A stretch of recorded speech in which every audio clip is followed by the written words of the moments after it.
이번 영상에서는 울산과학고등학교의 마크를 이용해서 컷 받침을 만들어 보겠습니다. 먼저 RD웍스를 실행을 하면 이런 화면을 볼 수가 있는데, 이 RD웍스에서 이미지를 가지고 와야 되겠죠. RD웍스에서 여기 이 부분 임포트 부분을 클릭을 합니다. 자, 그러면 이미지를 가지고 올 수가 있는데요, 울산과학고등학교 교표를 선택을 해서 이미지를 가지고 오겠습니다. 자, 그러면 이렇게 이미지를 가지고 왔고요. 이 이미지를 다시 한 번 더 작업을 해야 합니다. 왜냐하면 지금 우리가 보고 있는 이 이미지는 그레이스케일로 바꾸었는데, 이 바꾼 이미지를 그대로 출력하게 되면 보이는 이미지 그대로 출력이 되지 않습니다. 그러면 얘가 어떻게 출력이 될지 한번 보겠습니다. 여기 보면 이 프리뷰 부분이 나와 있는데요, 이 프리뷰 부분을 클릭을 하면 이미지가 어떻게 출력이 될지를 예상할 수가 있습니다. 여기서 시뮬레이션을 클릭을 하게 되면 여기서 밝은 부분이 빨간색으로 칠해져 있는 부분이죠. 이 부분을 스캔한다는 의미입니다. 자, 그런데 여기에서 보면 이 부분 볼까요? 이 부분. 그렇죠. 이 부분은 원래 이미지와는 다른 형태가 되겠죠. 그래서 이 이미지를 수정을 해서 원래 이미지와 유사하게 출력이 될 수 있도록 바꾸어 보겠습니다. 그럼 이 이미지를 먼저 선택을 하고, 이미지를 선택한 상태에서 핸들을 클릭합니다. 그럼 핸들에서 두 번째 나와 있는 부분, 비트맵 핸들을 선택을 하면 되는데요.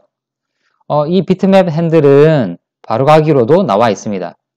여기 보면 BMP 보이죠? 이 비트맵 핸들을 바로가기로 볼 수 있기 때문에 바로 실행할 수도 있습니다. 자, 그러면 이미지가 이렇게 주어져 있다면 이 이미지에서 얘를 흑백으로 처리를 해야 되겠죠. 그래서 디더에서 블랙 앤 화이트로 선택을 하고 Apply to View를 클릭을 합니다. 자, 그러면 화면이 이렇게 흑백 화면으로 바뀌어지게 되는데, 여전히 이 부분은 원래 이미지와는 달라 보입니다. 이 경우에는 밝기를 조절을 하면 되는데요. 밝기를 한번 밝게 해볼까요? 밝기를 좀 더 밝게 해보면, 네, 그렇죠. 밝아지니까 아무래도 이 부분이 더 없어지겠죠. 원래대로 가볼게요. 네, 그러면 이 부분이 나타나게 하려면, 네, 그렇죠.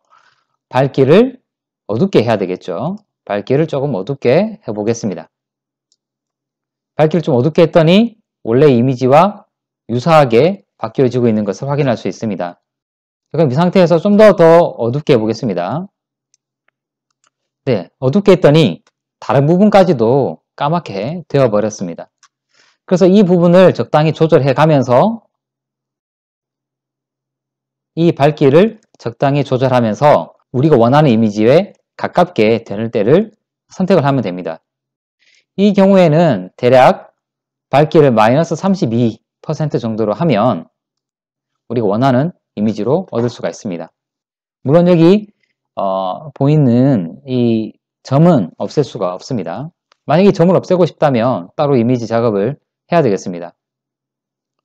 이 상태에서 OK 버튼을 눌러주게 되면 이렇게 바뀌어진 것을 확인할 수 있습니다. 자, 그러면 이 이미지가 너무 크기 때문에 이 이미지를 우리가 원하는 크기로 바꾸어 보겠습니다. 이 이미지를 선택을 한 후에 그래픽 바에서 가로 부분을 100으로, 그리고 세로 부분을 100으로 바꿨습니다. 자, 그러면 이렇게 가로 세로가 100mm 사이즈로 바뀌어진 것을 볼 수가 있고요. 최종 이 부분을 출력을 할 때 컷 받침을 만들려고 하니까 가장자리를 따라서 잘라야 되겠죠. 이 자르기 위해서는 원을 하나 더 만들어 줍니다. 이 원의 사이즈도 가로를 100, 그리고 세로를 100으로 설정을 합니다.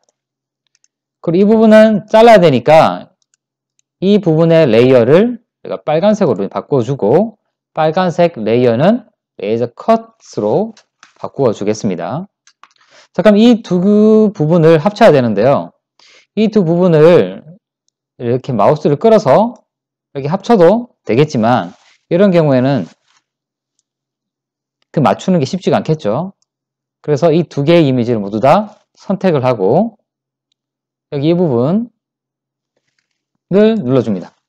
그럼 두 개의 이미지가 가운데로 정렬이 되고요. 다시 이걸 눌러주면 이미지가 정확하게 정렬이 된 것을 확인할 수 있습니다. 자, 그럼 이 이미지를 한번 출력을 할 텐데 레이저 출력 값을 변경을 해야 되겠죠. 먼저 스캔하는 부분을 보겠습니다.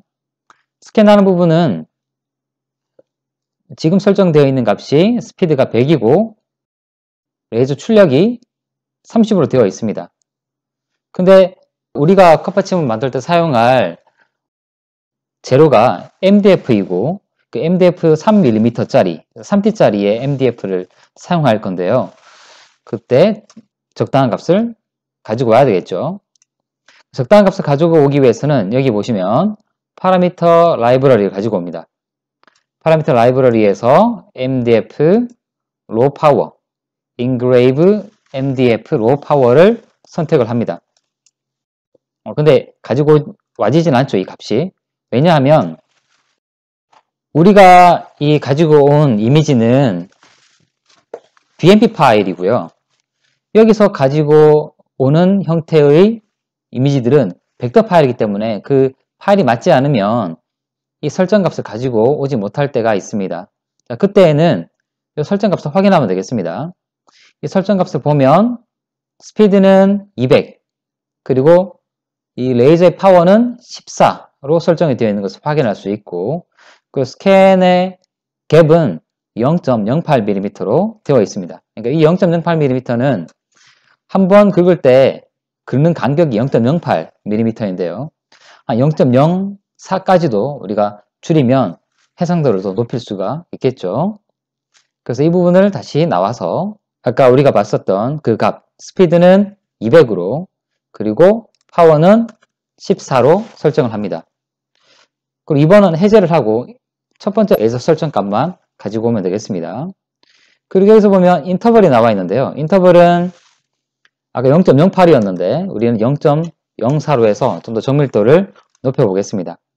자, 이렇게 해서 OK 버튼을 눌러주고요. 다음 레이저 컷 부분을 보겠습니다. 레이저 컷 부분을 보게 되면 여기서도 파라미터 라이브러리를 가지고 옵니다. 자, 우리가 사용하는 재료는 MDF 3mm인데요. 여기서 MDF 3mm 커팅 값을 가지고 오면 되겠죠. 이 값은 스피드가 30이고 레이저 출력은 60으로 되어 있습니다. 그래서 이 값을 가지고 옵니다. 이 경우에는 우리가 벡터 이미지로 만들었기 때문에 그대로 설정 값을 가지고 올 수 있습니다. 가지고 왔으면 그대로 OK 버튼을 눌러주면 되겠죠. 그리고 이 이미지가 어떻게 출력될지를 한 번 더 미리 보기 해보겠습니다. 자, 그럼 이렇게 미리 보이기가 되고요. 시뮬레이션을 돌려보면 이렇게 시뮬레이션 되는 것을 확인할 수가 있습니다. 자, 그런데 여기에서 보면 이 빨갛게 칠해져 있는 부분, 그러니까 원래 기존의 하얀색 부분은 스캔으로 하니까 파진다고 생각을 하면 되겠어요. 근데 이렇게 파지는 것보다 음각이 양각 형태로 바뀌어지면 더 좋겠죠. 그래서 이 부분을 멈춰주고 다시 여기 스캔으로 돌아갑니다. 그러니까 스캔과 스캔 아닌 부분을 반대로 해야 되기 때문에 스캔에서 설정을 바꾸어주는데요. 네거티브 인그레이브를 눌러줍니다. 그러면 기존에 스캔하는 부분은 스캔하지 않고 스캔하지 않았던 부분은 스캔하는 반대로 되겠죠. 그래서 이 부분을 OK 눌러줍니다. 그리고 다시 미리 보기를 눌러보겠습니다. 자, 이렇게 미리 보기를 눌러보면 아까와는 다르게 보이는 것을 알 수 있죠. 여기서 하얗게 칠해져 있는 부분이 바로 스캔을 하는 부분입니다. 시뮬레이션 돌려보겠습니다. 네. 여기 이렇게 시뮬레이션 돌려보는 것과 같이 우리가 원하는 형태로 이미지 출력되는 것을 확인할 수 있습니다.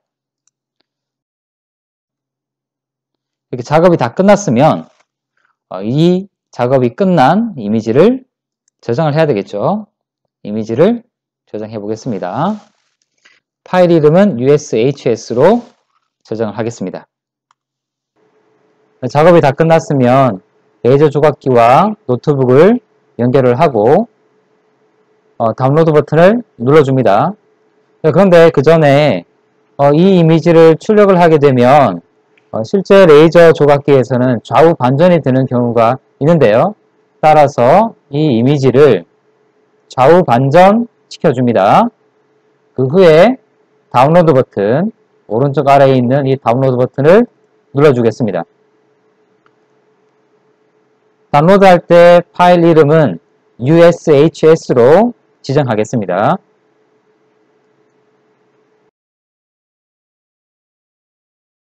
파일 다운로드가 끝나면 파일 다운로드 석세스가 뜨고요. 확인 버튼을 눌러준 후에 레이저 조각기에서 이 이미지를 출력하면 되겠습니다.